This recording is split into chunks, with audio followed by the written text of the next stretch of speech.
Assalamualaikum warahmatullahi wabarakatuh. Perkenalkan, nama saya Eravita Febrian Mulantari. Kami dari kelompok 8 yang beranggotakan saya sendiri dan Aldi Binanto. Baik, di sini kami akan memaparkan materi kami yang berjudul 3 Dinasti Besar Turki Utsman pada tahun 1288 sampai dengan 1924 Masehi.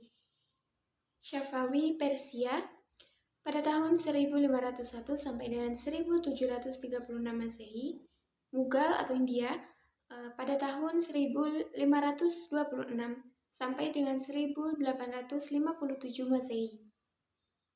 Pembahasannya yaitu Kerajaan Turki Utsman di Turki. Kerajaan Turki Utsman di Turki, pendiri kerajaan ini adalah bangsa Turki dari kabilah Oghuz yang mendiami daerah Mongol dan daerah utara negeri Cina.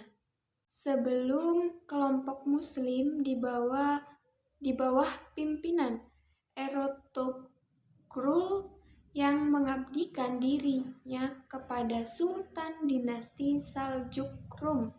Ertuğrul meninggal dunia pada tahun 1289 Masehi. Kemudian kepemimpinannya dilanjutkan oleh putranya yang bernama Utsman bin Ertuğrul bin Sulaiman Shah bin Kia Alp di bawah Sultan Alauddin II hingga pada tahun 1300 Masehi. Kemudian bangsa Mongol menyerang kerajaan Saljuk dan Sultan Alauddin II terbunuh, dan mengakibatkan terpecahnya kerajaan Saljuk menjadi beberapa kerajaan kecil. Utsman pun menyatakan kemerdekaan penuh atas daerah yang didudukinya. Sejak itulah kerajaan Turki Utsman dinyatakan berdiri. Kemudian pemimpin pertamanya adalah Utsman yang sering juga disebut sebagai Utsman I dan bergelar Padishah Al-Utsman. Adapun kemajuan kerajaan Turki Utsman dalam bidang kemiliteran dan pemerintahan, kekuatan militer kerajaan ini mulai diorganisasi dengan baik dan teratur pada masa pemerintahan Sultan Orhan pada tahun 1336 sampai dengan 1359 Masehi, mengadakan perombakan dalam tubuh organisasi militer dalam bentuk mutasi personel pimpinan dan perombakan dalam keanggotaan. Bangsa-bangsa non-Turki dimasukkan sebagai anggota. Bahkan anak-anak Kristen yang masih kecil itu diasramakan dan dibimbing dalam asana Islam untuk adikan prajurit. Program ini ternyata berhasil dengan terbentuknya kelompok militer baru yang disebut sebagai pasukan Janissary atau Inkiasaryah. Kemudian pada bidang ilmu pengetahuan, Turki sebagai bangsa yang berdarah militer, Turki Utsman lebih banyak memfokuskan kegiatan mereka dalam bidang kemiliteran, sementara dalam bidang ilmu pengetahuan mereka tampak tidak begitu menonjol. Selanjutnya pada bidang kebudayaan. Dalam bidang kebudayaan, Kerajaan Turki Utsman telah melahirkan tokoh-tokoh terkenal pada abad ke-16, 17, dan 18. Adapun dalam bidang arsitektur bangunan, Turki Utsman begitu berpengaruh di Turki seperti arsitek dalam bangunan masjid yang indah, Masjid Sultan Muhammad Al-Fatih, Masjid Agung Sultan Sulaiman, dan Masjid Hagia Sophia. Kemudian terjadi kemunduran dan kehancuran kerajaan Turki Utsman. Adapun beberapa faktor yang mempengaruhi kemunduran kerajaan Turki Utsman. Faktor internal. Yang pertama ada luasnya wilayah, kekuasaan, dan buruknya sistem pemerintahannya. Kurangnya keadilan serta korupsi yang merajalela. Kemudian yang kedua ada heterogenitas penduduk dan agama yang tidak sesuai dengan landasan kerajaan Turki Utsman sebagai negara militer. Kemudian yang ketiga ada kehidupan para penguasa yang suka bermewah-mewahan. Kemudian yang keempat, merosotnya perekonomian negara akibat peperangan yang berlangsung berabad-abad lamanya. Kemudian faktor eksternal yang pertama, timbul nasionalisme di kalangan bangsa-bangsa yang tunduk pada Turki Utsman. Kemudian yang kedua, melemahnya militer kerajaan Turki Utsman dikarenakan ketidaktersediaannya persenjataan yang lengkap dari kerajaan. Pembahasan yang kedua yaitu kerajaan Safawi di Persia. Kerajaan Safawi, ketika kerajaan Utsman sudah mencapai puncak kemajuan, kerajaan Safawi di Persia baru berdiri. Berbeda dari dua kerajaan besar Islam lainnya atau Utsman dan Mughal, kerajaan Safawi menyatakan Syiah sebagai mazhab negara. Dalam kecenderungan memasuki dunia politik dan perluasan politik, keagamaan kerajaan Safawi mendapat wujud konkretnya pada masa kepemimpinan Junaid pada tahun 1447 sampai dengan 1460 Masehi. Kemudian perluasan kegiatan ini menimbulkan konflik antara Junaid dengan penguasa Karakoyunlu atau Domba Hitam. Dalam konflik tersebut Junaid kalah dan diasingkan ke suatu tempat. Ketika itu anak Junaid, Haidar, kepemimpinan gerakan Safawi, baru bisa diserahkan secara resmi pada tahun 1470 Masehi. Ketika Safawi menyerang wilayah Sircasia dan pasukan Sirwan, Al-Koyunlu mengirim bantuan militer kepada Sirwan sehingga pasukan Haidar kalah dan Haidar sendiri terbunuh dalam peperangan itu. Ali, putra dan pengganti Haidar, didesak oleh bala tentara untuk menuntut balas atas kematian ayahnya, terutama terhadap Al-Koyunlu.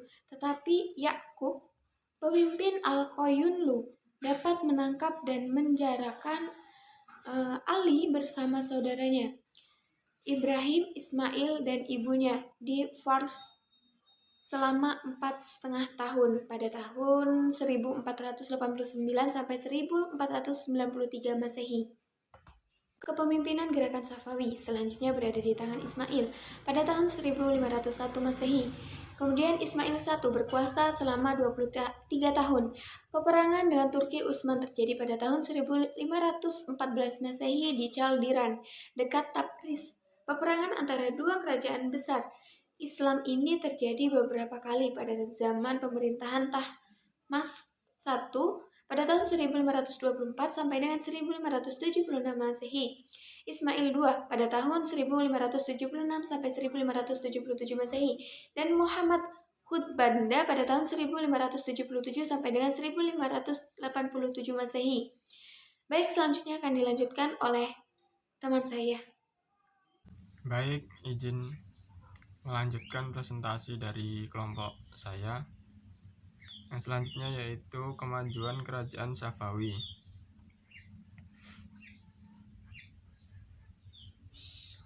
Masa kekuasaan Abbas I merupakan puncak kejayaan kerajaan Safawi. Berikut kemajuan-kemajuan yang ditorehkan selama Abbas I memegang kekuasaan kerajaan Safawi. Yang pertama, bidang ekonomi. Dikuasainya Kepulauan Hormuz dan pelabuhan Gumrun diubah menjadi bandar Abbas pada masa Abbas I. Maka salah satu jalur perdagangan menghubungkan antara timur dan barat sepenuhnya menjadi pemilik kerajaan Safawi. Bidang ilmu pengetahuan. Muncul ilmuwan seperti Baha al-Din Asy-Syairazi, Sadar al-Din Asy-Syairazi, Muhammad al-Baqir al-Din Ibnu Muhammad, yang masing-masing merupakan ilmuwan di bidang filsafat, sejarah, teologi, dan ilmu umum. Kemudian bidang seni. Kemajuan seni arsitektur ditandai dengan berdirinya sejumlah bangunan megah yang memperindah ibu kota kerajaan ini.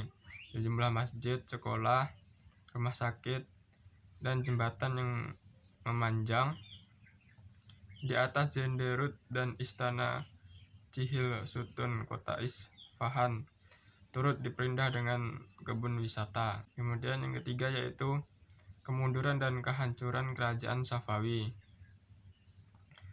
Sepeninggal Abbas I, kerajaan Safawi berturut-turut diperintah oleh 6 raja, yaitu Safi Mirza, kemudian Abbas II, kemudian Sulaiman, kemudian Husain, kemudian Tahmaps II, dan yang terakhir yaitu Abbas III. Pada masa-masa raja tersebut, kondisi kerajaan Safawi tidak menunjukkan grafik naik dan berkembang, tetapi malah memperlihatkan kemunduran yang membawa kepada kehancuran. Sebab-sebab kemunduran dan kehancuran kerajaan Safawi ialah konflik berkepanjangan dengan kerajaan Turki Utsmani. Sebab lainnya yaitu dekadensi moral yang melanda sebagian para pemimpin kerajaan Safawi.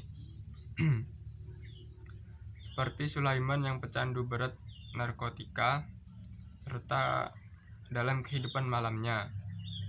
Pada saat kedudukan Sulaiman digantikan oleh Syah Husain, para ulama Syiah mendapatkan kekuasaan dan sering memaksakan pendapatnya terhadap penganut aliran Sunni.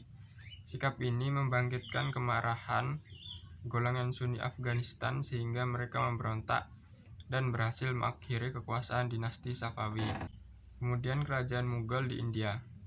Yang pertama, kerajaan Mughal didirikan oleh Zihiruddin Muhammad Babur yang lahir pada tanggal 24 Februari 1483 Masehi.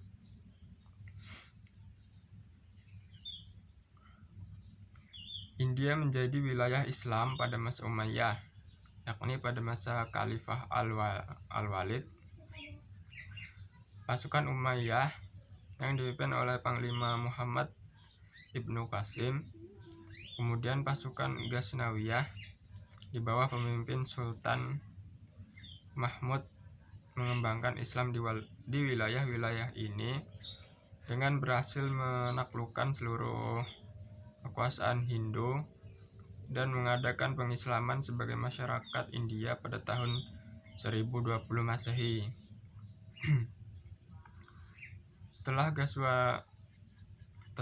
Ghaznawi hancur, muncullah beberapa dinasti kecil yang menguasai negeri India, seperti dinasti Khalji, dinasti Tughlaq, dinasti Sayyid, dinasti Lodi.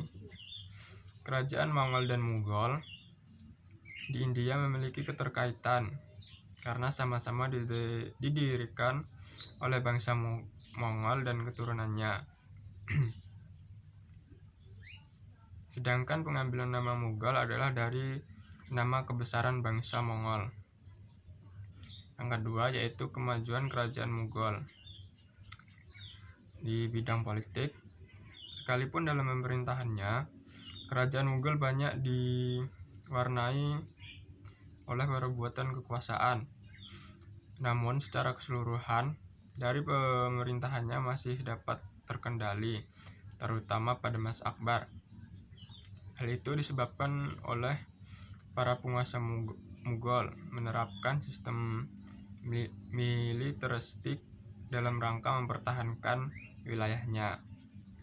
Yang kedua yaitu bidang ekonomi.